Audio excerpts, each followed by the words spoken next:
वो रात के गहरे अंधेरे में एक पुरानी हवेली के खंडहर के सामने अकेला खड़ा था।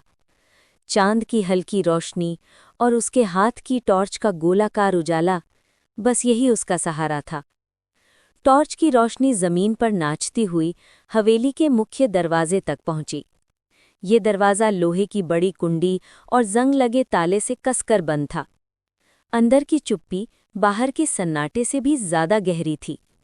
उसे लगा जैसे सदियों से कोई उस हवेली के अंदर जाने की कोशिश कर रहा हो और हर बार विफल हुआ हो। अचानक उसकी नज़र दरवाजे के ऊपर पड़ी। वहां लकड़ी पर किसी जानवर के पंजों जैसे गहरे निशान थे, जैसे किसी ने अंदर से बाहर निकलने के लिए अपनी पूरी ताकत लगा दी हो। वो थोड़ा पीछे हटा, घबराया हुआ। उसके माथे पर पसीने की बूंदें आ गईं। वो पुरानी इमारत के नक्शे को ध्यान से देखने लगा, जो उसने अपने बैग से निकाला था, और फिर उसने उस विशाल हॉल में प्रवेश किया, जो अब पूरी तरह से खंडहर हो चुका था। हवेली का हर कोना खामोशी और टूटे हुए साजो सामान से भरा था। हॉल के बीचों बीच जमीन पर टॉर्च का उजाला पड़ा तो उसे एक और भारी पुराना दरवाज़ा दिखा। ये पूरी तरह से बंद था और उस पर भी वैसी ही भयानक खरोंचें थीं, लेकिन इस बार ये खरोंचें ताज़ी लग रही थीं।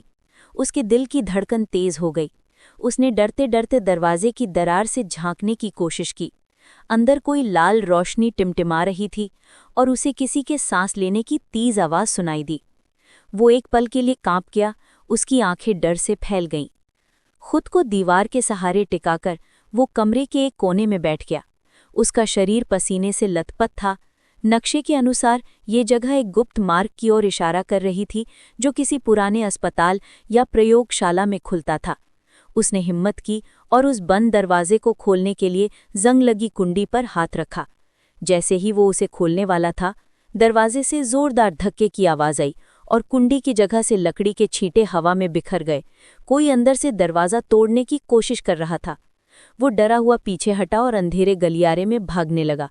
गलियारे में जगह जगह टूटे हुए मेडिकल उपकरण और लाल रंग की इमरजेंसी लाइटें जल रही थी, जिसने माहौल को और भी भयावह बना दिया था। वो एक पुरानी दीवार के सहारे थक कर बैठ गया। उसकी सांसें तेज थीं।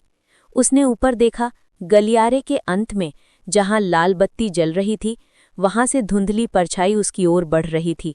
अगले ही पल वो परछाई एक इंसान की थी, जिसका शरीर पूरी तरह से रक्तहीन और कमज़ोर लग रहा था। परछाई तेजी से पास आई और उसके चेहरे के सामने आकर रुक गई।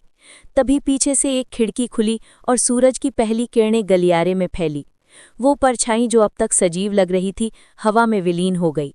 उसने देखा कि वहां केवल एक पुराना धूल से भरा आईवी स्टैंड पड़ा है। वो भागकर उस खिड़की से बाहर भागा। उसे अब भी यकीन नहीं हो रहा था कि ये सब सच था या महज एक बुरा सपना।